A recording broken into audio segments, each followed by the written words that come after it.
जैसे कि आप जानते हैं, कौरव और पांडवों ने मिलकर महाभारत युद्ध के लिए कुछ नियम बनाए थे जिनका दोनों ही पक्षों को पालन करना था। युद्ध शुरू होने से कुछ दिनों बाद तक तो इन नियमों का पालन किया गया, लेकिन बाद में इन नियमों को कई बार तोड़ा गया और छल का सहारा लेकर योद्धाओं को मारा गया।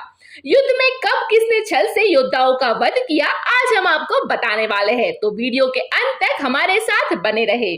युद्ध शुरू होने पर कौरवों की ओर से भीष्म पितामह को सेनापति बनाया गया था।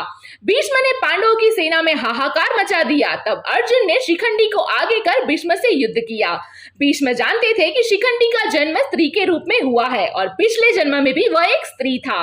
भीष्म ने स्त्री पर वार न करने की प्रतिज्ञा की थी, इसलिए वे अर्जुन पर वार नहीं कर पाए और अर्जुन ने भीष्म को पराजित कर दिया।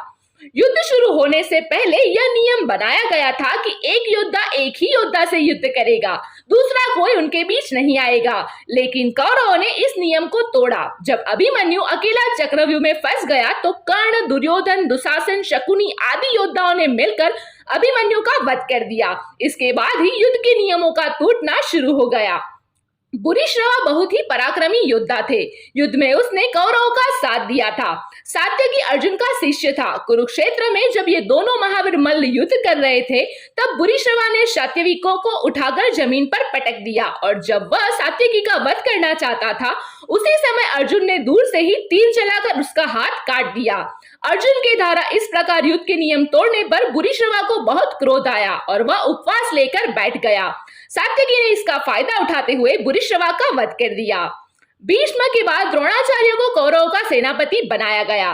द्रोणाचार्य पर विजय पाना भी जब पांडवों के लिए मुश्किल हो गया, तब भीम ने अश्वत्थामा नाम के हाथी का वध कर दिया और ऐसा कहने लगे कि मैंने अश्वत्थामा का वध कर दिया।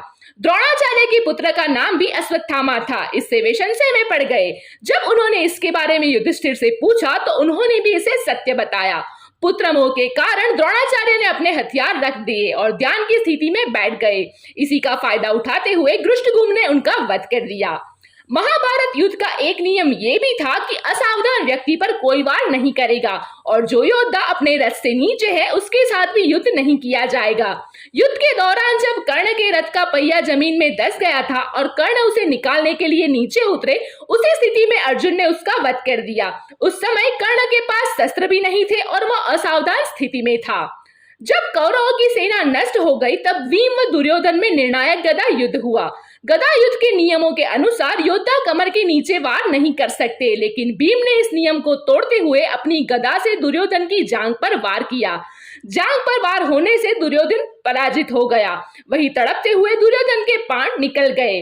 रात को कहीं किसी पर वार नहीं करेगा, यह भी महाभारत युद्ध का एक नियम था। इस नियम को अश्वत्थामा ने तोड़ा था।